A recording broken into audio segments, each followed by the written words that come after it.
Hey, y'all, I'm Bud Elliott, and this is Cover 3 College Football Summer School. We've done our research on the teams, and now we're bringing on the top team experts from the 24/7 Sports Network to help us fill in the blanks. Please follow us on Twitter at Cover 3 Podcast. That's Cover 3 Podcast. And leave us a 5-star review on Apple and Spotify. All right, class is in session. Hey, guys, welcome back into the Cover 3 College Football Podcast. This is Bud Elliott's Summer School, where we talk about some of my favorite college football teams as they finish up their spring practices. And today, we're going to talk a little South Alabama as Kane Womack enters his second year with the program. And to help us out, it's Doug Konkel of JagsJungle. Doug, welcome to the show. Thanks, Bud. I'm looking forward to being here. No doubt. So I feel like this is a program that's a young program within the FBS. They get Kane to come in pretty universally lauded hire, I would say, 5-7 last year. They did manage to, most of the power rating systems actually had them inside the top 100, which is not great, but it's still an improvement over what they had in prior years. What's kind of the mood there? Super optimistic, I would have to say. And they started out, kind of a house on fire last year. They suffered, unfortunately, a season-ending injury practically to Jake Bentley, who'd come in as a quarterback and was having an outstanding year with 70% completion rate, 17 touchdowns to 8 interceptions. On the opening drive against Troy, took a low shot to the knee while he was completing a pass that got him down to the goal line, and that put him out basically for the rest of the season. He came back and tried to play on a torn MCL for the last game of the year to get him into a bowl game, and got him to overtime against Coastal Carolina, but couldn't quite pull out the game. But all in all, the direction of the program feels like exactly what everyone was hoping for when Kane Womack came back. He'd been the defensive coordinator there previously, went on to do great things at Indiana, come back again and brought as good a defense as he had before and even better. So I think the mood going into this season is this should be the bowl season. This should be the breakthrough year. They finally win more than 6 games. I think everyone thinks the direction is very positive. No doubt about it. And I feel like the Sun Belt this year is a little more winnable. I mean, we don't really know what Coastal will be because everybody's kind of watching to see what will happen with Grayson. Obviously, ULL, I think, we should project to take a step back. App will likely be App. Georgia State feels like they have a good team, but Troy's turned over, and we don't really know what we're going to get out of Monroe. Not sure they can take another step, so I can see the path. Carter Bradley, is he the presumptive starter here now? He is. He did not get awarded the starting job during the spring, but I'm not so sure that wasn't by design for 2 reasons. One is Desmond Trotter, who'd been a part-time starter in the past and was pressed into duty last year, to be honest, didn't do that well last year, but also he didn't know the offense very well last year. I think they need to keep him around to have depth. They learned that last year, and he did take some strides forward as well. I shouldn't sell him short.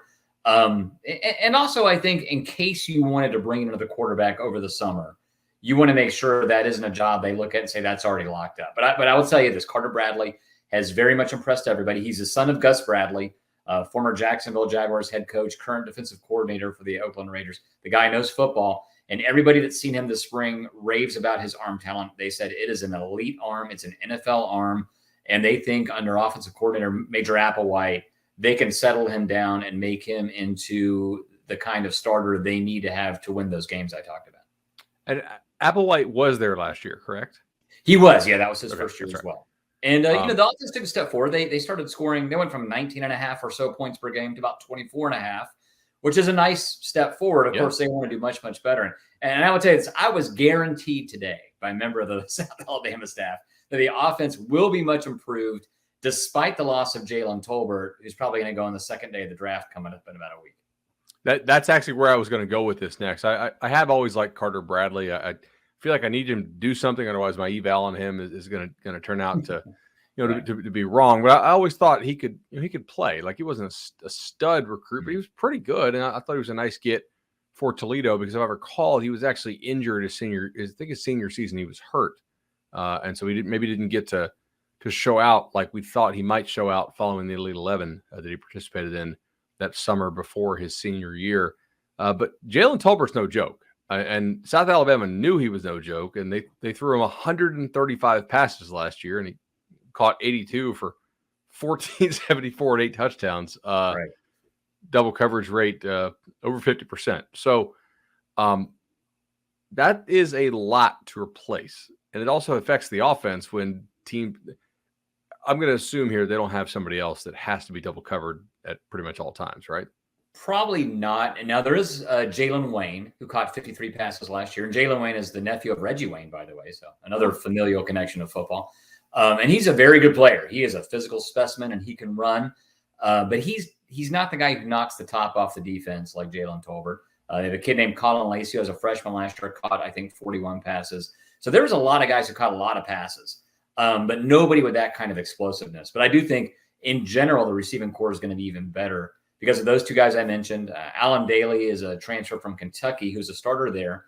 Came in last year, and, this is probably a danger of the transfer portal when guys go from P5 to G5. I think he thought he'd walk in and he'd own the receiver room.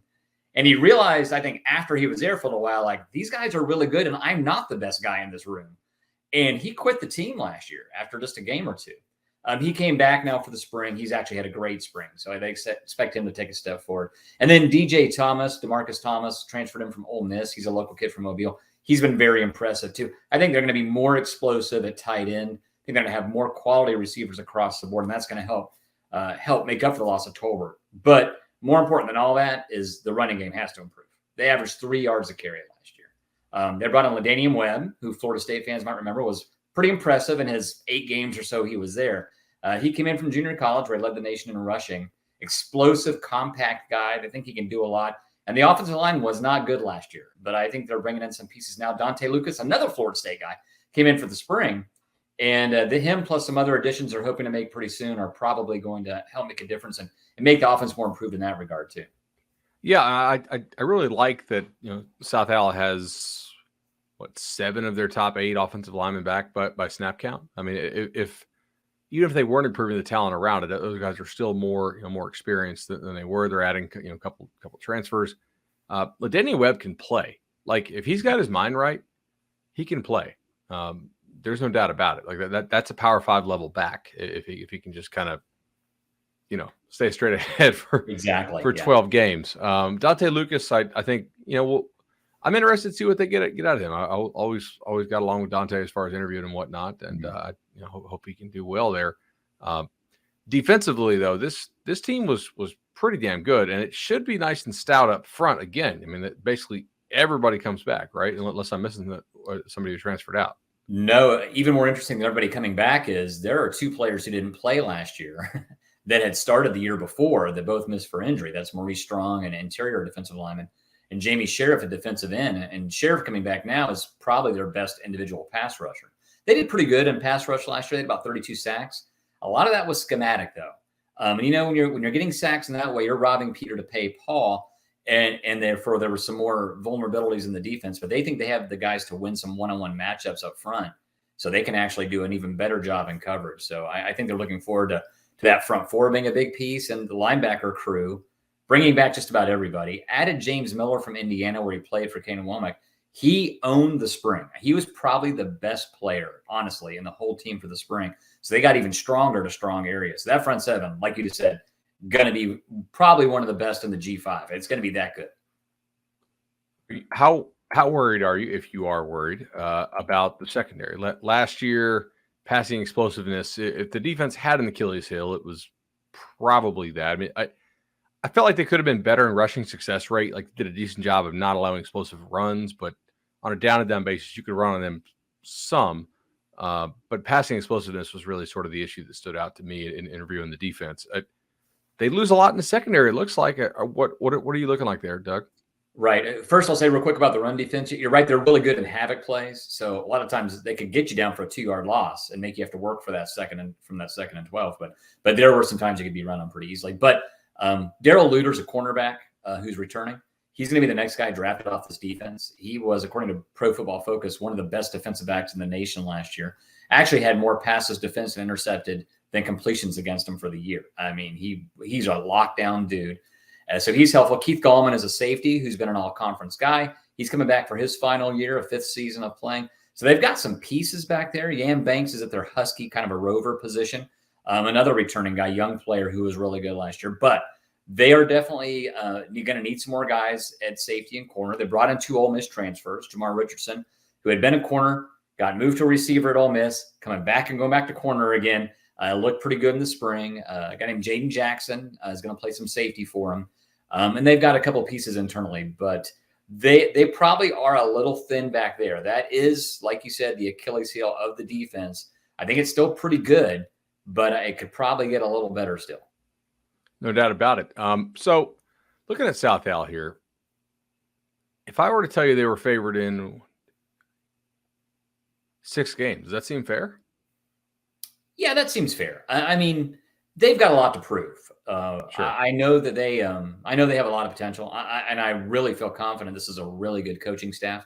And year 2 is when you really start seeing coaching staffs pay dividends, and they're doing a good job, I think, of roster management improvement. I think if you told me they're favored in 6 wins, I would be happy with that right now. I think they'll win more than that, but starting the season, I think that's a very fair assessment.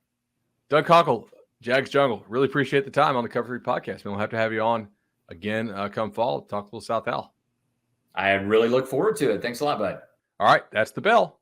Cover 3 College Football Summer School is over for today, but don't worry. We'll be back soon with even more episodes filling you in on the top teams in college football. Please give us those 5-star reviews on Apple Podcasts and Spotify. Follow us on YouTube and on Twitter at Cover 3 Podcast, and we'll see you all soon.